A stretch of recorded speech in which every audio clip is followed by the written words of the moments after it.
No. So here we have a inline four-cylinder engine, and with each part it takes many different things to work all in unison. Like here you got your ignition coil. These ignition coils then go to these spark plugs, which is the little green thing that is highlighted right here. And with these spark plugs, it sends an electrical charge down into the pistons that are on the inside of the engine. And then the fuel comes in through here, which is called the intake manifold. This is what lets in, like, the throttle. When you push the longer pedal in a car, this opens up and lets fuel go through. And then air gets in through this radiator fan housing.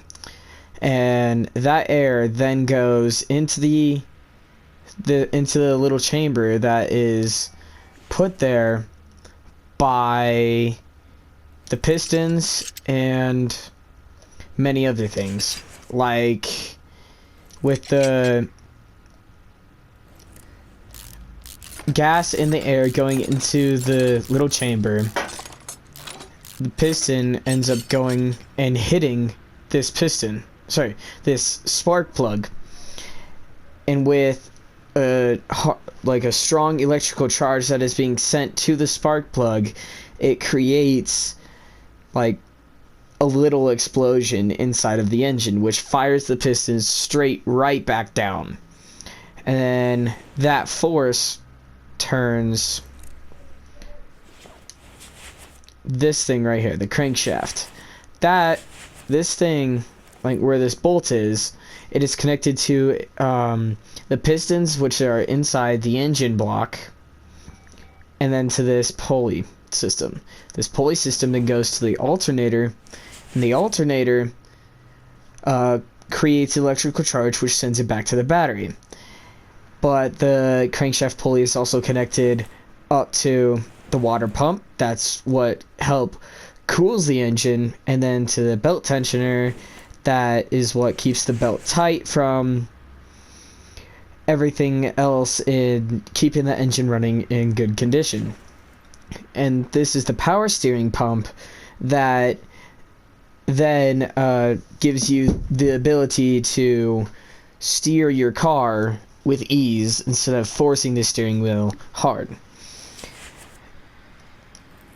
And then from the little explosion that's inside of the engine, it goes to this, which is the exhaust manifold.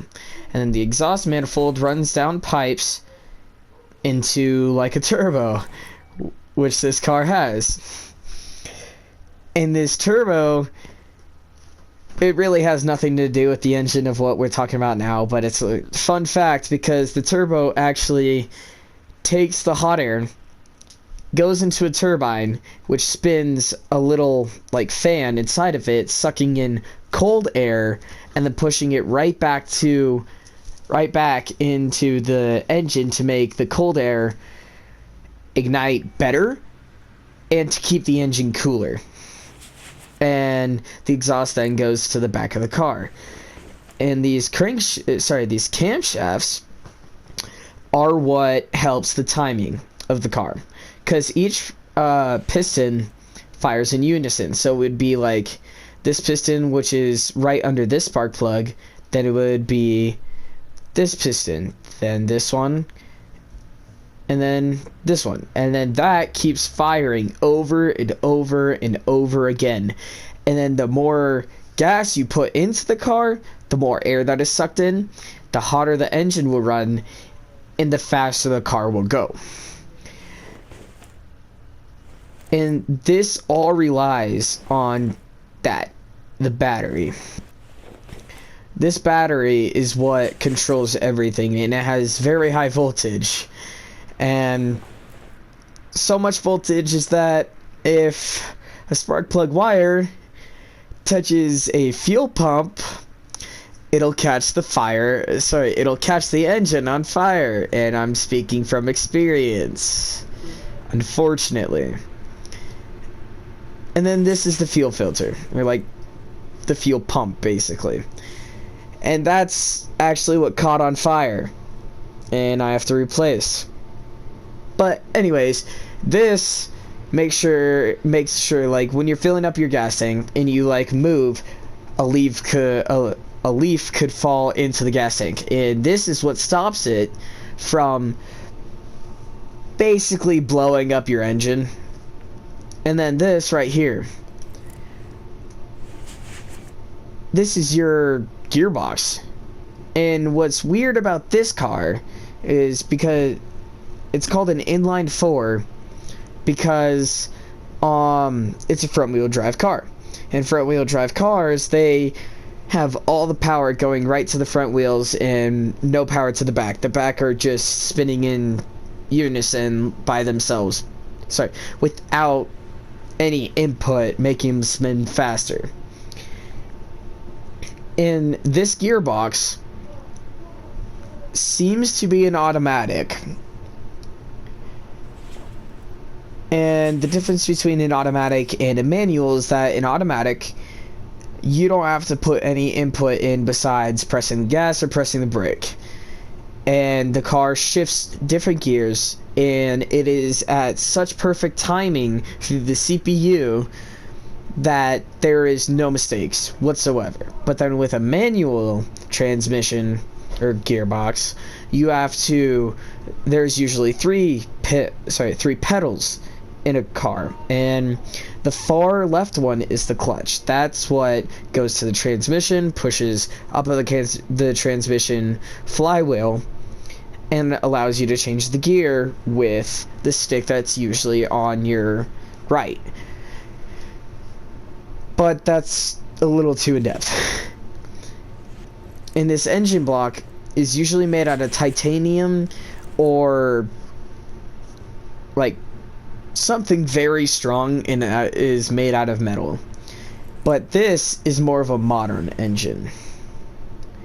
And modern engines are so much different than old engines. And from what the pistons actually look like, I have another car that's set up right here, and it's also an inline 4. But these little things right here, this piston, these all move up and down. Like I have one missing right here, but if you can see right in this little core, this like through this little hole, that's where the crankshaft is, and it's actually highlighted, and it connects to each piston, which makes them turn. And I have the exhaust that's pulled off here. And then if you notice how it highlights, it runs all the way to the back of the car, and you have your battery.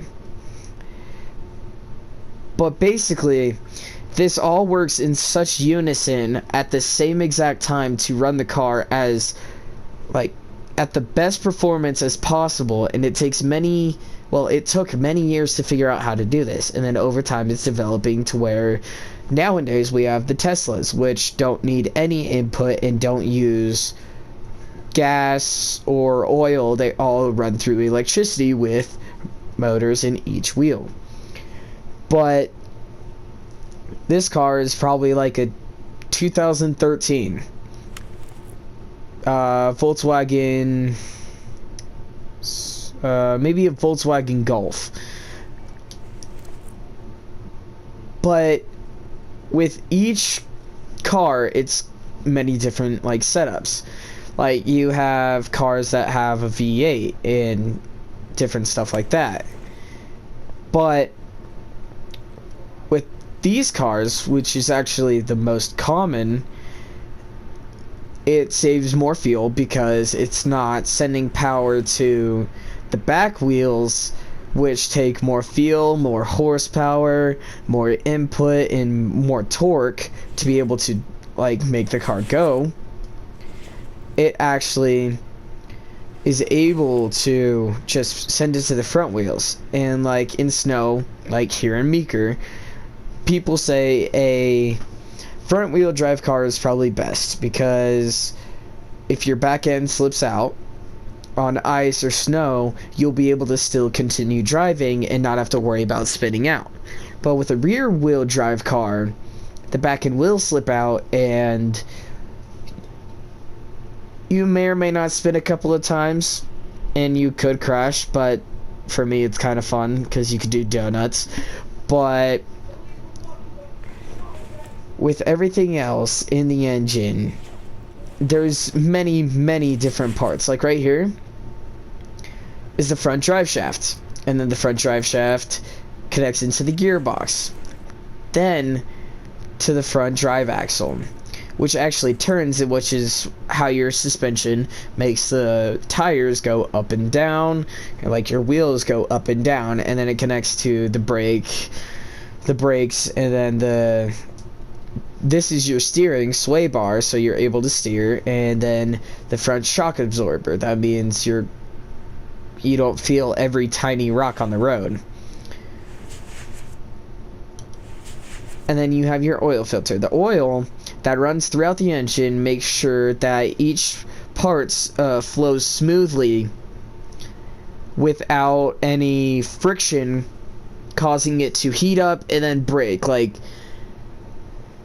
some people do modifications to their cars to where if they don't have enough oil running into their car, the pistons going up and down can actually break, and then they have so much velocity that they'll shoot right through the engine block, and that's not very easy.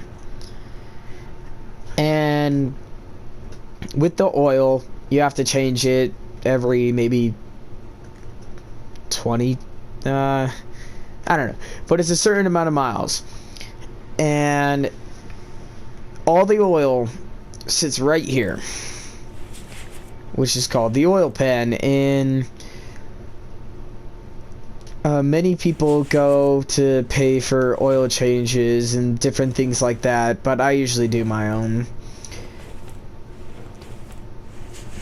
But there's so many things that I could go over, but in this case he said I have to have like a 10-minute video instead of a 40-minute video.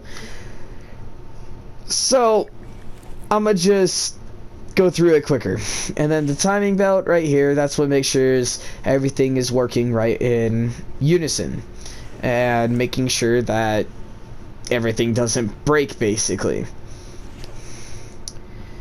And the timing cover, which makes sure the belt doesn't explode, and that's happened many times to a bunch of people with car modifications. And let's see if this is an automatic. Nope, see, it is actually a manual. So as I was talking about, this right here, my little pointer is, that's where you shift into different gears, and it connects straight to the transmission, which is right here.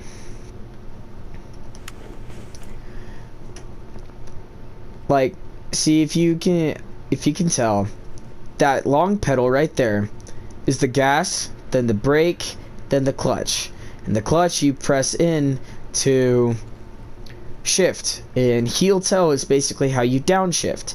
Heel toe is to where you have your left foot pushing fully all the way, like pushing the clutch all the way back, and then heel toe is where you have the front part of your toe on the brake, and then the back part of your toe on the gas, so you're able to tap the brake and the gas at the same time, or tap the gas and the brake at 2 different times so you don't crash into anything. Maybe this car, dang it, I can't access it right now, but this car might be a automatic, but I'd have to put all the suspension back on to be able to move it. But each car is different, and I can actually put in a few photos of different engines and how they work, but the most common engine ever is an inline 4. And most inline 4 engines usually make about 150 horsepower, and horsepower, that the name horsepower is how, like, they take a horse, see how fast it goes, and then take a car and see how much faster it is than a horse, and then see how many horses it takes to catch it or whatever, something like that. But horsepower comes from the torque of the engine and how fast it's moving. And what's funny is that my dad drives a Honda, and it's an inline 4, and surprisingly it makes 290 horsepower, which is very surprising. And with this turbocharger, which is actually what I want to do to my car, this turbocharger actually puts in more cool air, so it's going to run faster, which means that there's going to be more horsepower. And some modern day cars built by themselves don't have enough horsepower to do a whole lot. So this is what they do, is they put a turbocharger in them.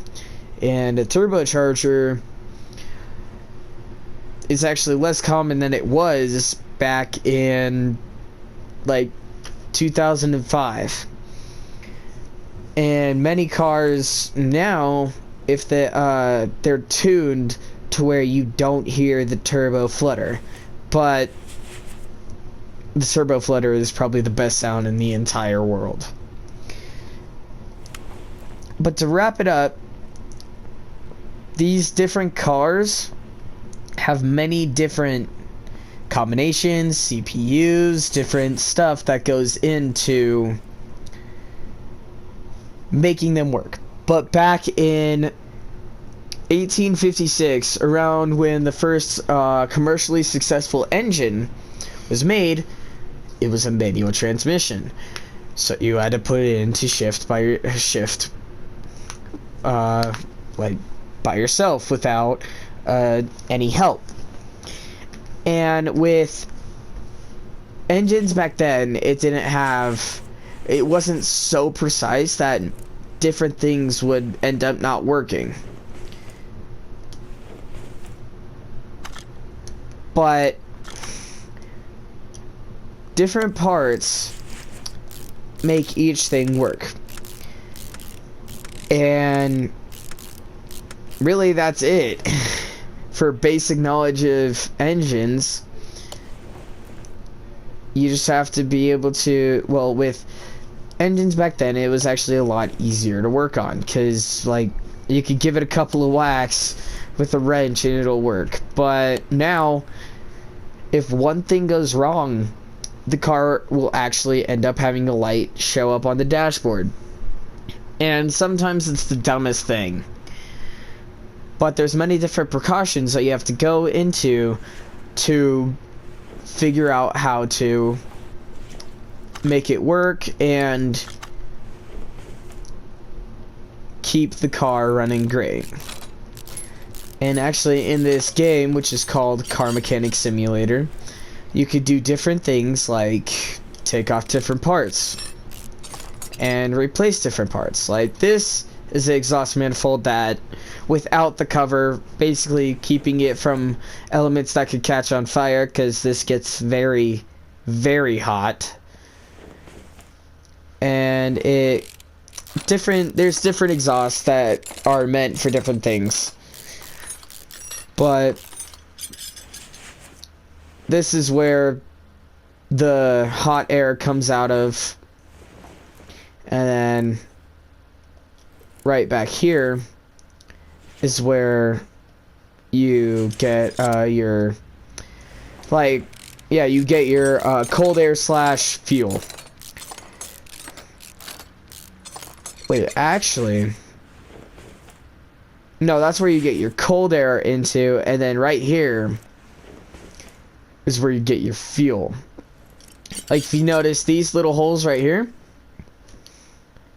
that's where the fuel goes in, and then that's where the air goes in. So they're shot into the car, or sorry, into the engine at an angle, and then that when they hit, well, when the piston comes up, the piston basically grabs that and doesn't let go of it, and goes up and pushes it straight up to the spark plug, that then ignites the fuel air mixture. But anyways, that is Mason, Landon, and I's History Day project about the evolution and the communication between car engines, and how cars have become to an everyday thing that we use all the time. And thanks for watching, I guess, and see ya.